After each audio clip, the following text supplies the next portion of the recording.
Este video es un video de exposición de la clase de bioquímica. Mi nombre es José Luis Aguirre Villalobos y este video va a ser relacionado a lo que es el agua. Vamos a ver qué es el agua, cómo está elaborada en cuanto a sus moléculas. Vamos a ver un poco acerca de de introducción, y también vamos a hablar muy a profundidad de lo que quiere ser el H2O en este caso. Así que pasamos a la siguiente diapositiva.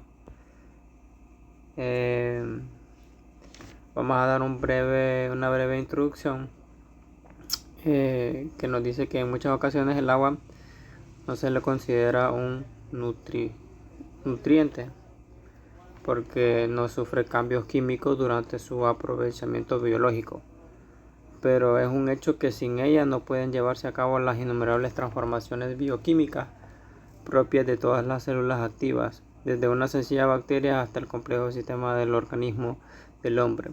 Esto es tan cierto que existen teorías que consideran que la vida en nuestro planeta se originó gracias a la presencia de este compuesto que permanece líquido en un intervalo de temperatura relativamente amplio, ya que sabemos que el agua está compuesta por hidrógeno y oxígeno, y básicamente el agua es como el compuesto de la vida, es lo que nos quiere decir este texto.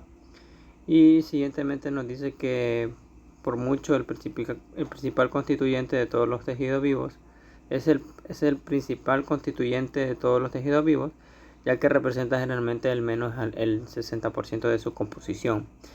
En los alimentos se encuentra hasta un 96 a 97%, como es en el caso de algunas frutas en las que es un factor fundamental de la frescura.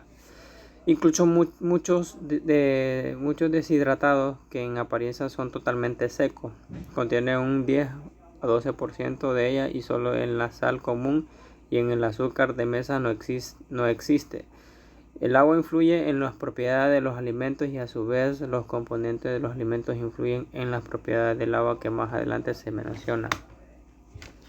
Hay demasiados alimentos que tienen actividad de agua.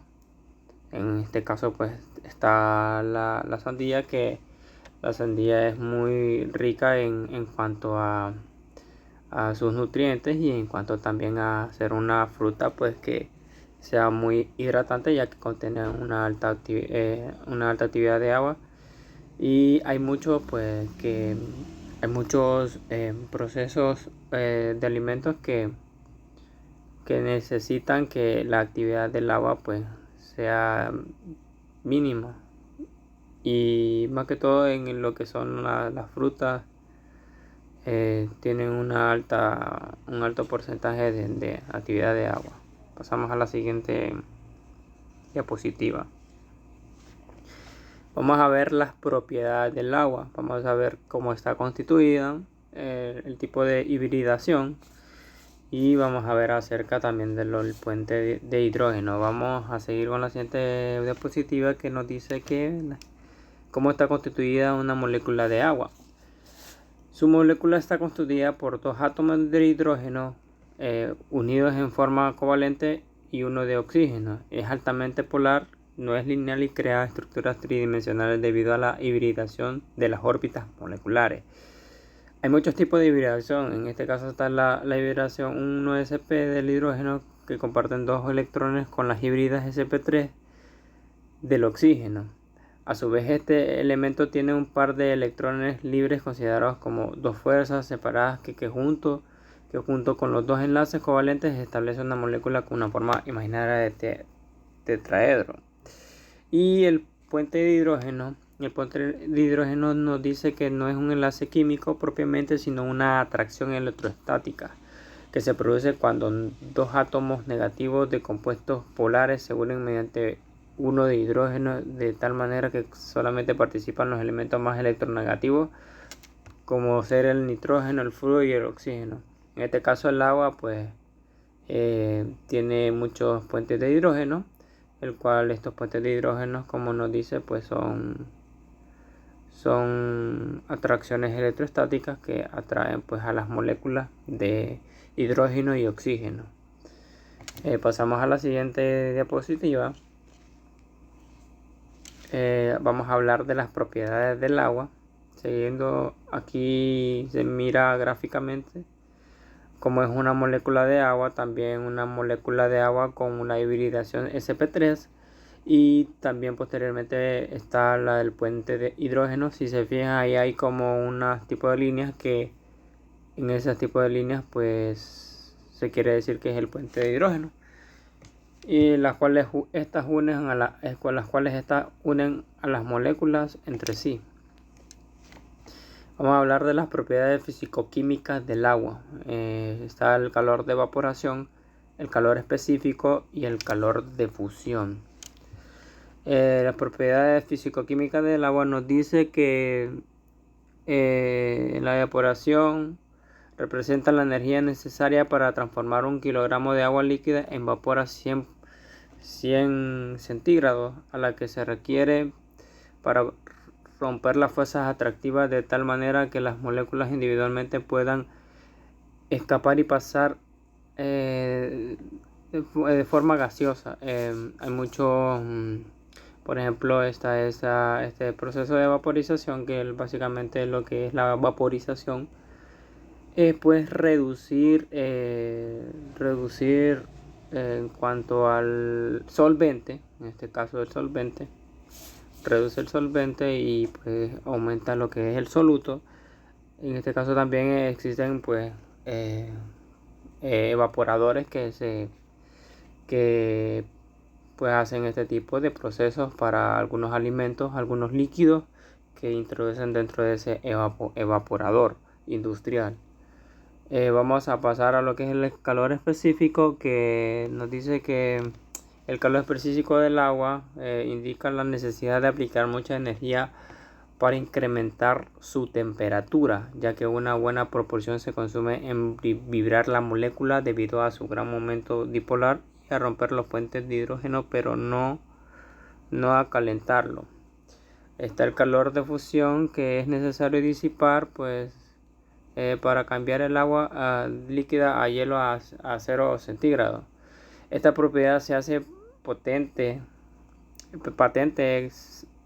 cuando se enfrían las bebidas con hielo, ya que a medida que este se funde sustrae mucha cantidad de energía del líquido. Vamos a pasar a la siguiente diapositiva. Vamos a hablar acerca de los efectos de los solutos en el agua. La presencia de los solutos iónicos, no iónico polar y apolar causa cambios importantes en la estructura del agua, que se reflejan en sus propiedades coligativas, las cuales influye la depresión de la temperatura de congelamiento, el aumento de la ebullición y la reducción de la presión de vapor y el incremento de la presión osmótica. También nos dice que los solutos alteran el punto de congelamiento del agua debido a que también rompen el arreglo tetraédrico de puentes de hidrógeno en el hielo al reducir la energía. También para reducir lo que es libre del sistema o en general. Los no iónicos tienen un menor efecto que los iónicos, tanto que la reducción de la temperatura de congelación como en el aumento de la ebullición. Pasamos a lo que es la distribución del agua en los alimentos. El término contenido de agua de un alimento se refiere en general a todo el agua de manera global. Sin embargo, en los tejidos animal y vegetal, el agua no está uniformemente distribuida por muchas razones. Por ejemplo, debido a los complejos hidratados que se producen por proteínas, a los hidratos de carbono y otros, a diversas estructuras internas propias de cada tejido, a los microcapilares que se forman, a su incompatibilidad con los lípidos que no permiten su presencia, etc. El citoplasma de las células presenta un alto porcentaje de polipéptidos capaces de retener más agua que los organelos que carecen de macromoléculas hidrófilas semejantes. Esta situación de heterogeneidad de la distribución del agua también se presenta en productos procesados debido a que sus componentes se encuentran en distintas formas de dispersión. Pasamos a la siguiente Diapositiva que nos dice que es la actividad del agua y la estabilidad de los alimentos. Nos dice que en los diversos métodos de conservación se basan en el control de una a más variables que influyen en la estabilidad. Es decir, que la actividad del agua, ya sea la actividad del agua, temperatura o pH, y la disponibilidad de nutrientes y de reactivos, y el potencial de óxido de reducción, presión y presencia de conservadores. En este sentido, la actividad del agua es de fundamental importancia y con base en ella se puede conocer el comportamiento de un producto. Vamos a pasar a lo que son alimentos de humedad intermedia. Los alimentos de humedad intermedia tienen una larga vida de anaquel y no necesitan de rehidratación o de enfriamiento para conservarse, por lo que son adecuados para zonas y paisajes en donde la refrigeración no existe o es muy costosa. No hay una definición precisa de ellos, pero se les considera productos con actividad de 0.75 a 0.86 y de 25 a 50% de agua.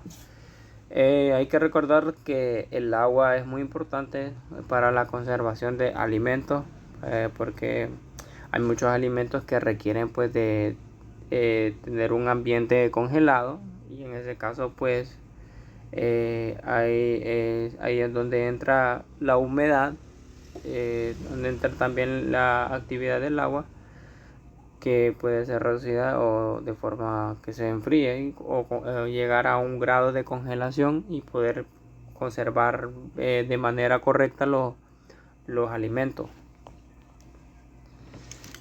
Vamos a pasar a lo que es el congelamiento de los alimentos. De acuerdo con la ecuación de Arrhenius, la reducción de la temperatura inhibe las reacciones químicas y enzimáticas y el crecimiento microbiano.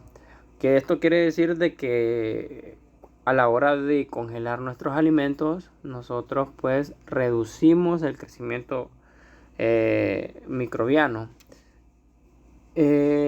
Aun cuando en la refrigeración a 10 centígrados y en la congelación que es a 0 centígrados. También se desarrollan, y esto se debe en parte a que los alimentos por tener disueltos sustancias de bajo peso molecular como sales y azúcares, presentan zonas ricas en solutos cuya temperatura de congelación se abate considerablemente, y no toda el agua se convierte en hielo en el congelamiento, sino que quedan secciones líquidas ricas en solutos. El agua en la industria alimentaria. Para dar una breve introducción de lo que es el agua en la industria alimentaria, el agua hoy en día en lo que es la industria alimentaria pues es muy usada, tanto en procesos como la congelación, en la vaporización para poder evaporar un líquido, también para poder pues satisfacer nuestra necesidad de poder beber agua y para poder sobrevivir, ya que es muy necesario beber agua porque nos estamos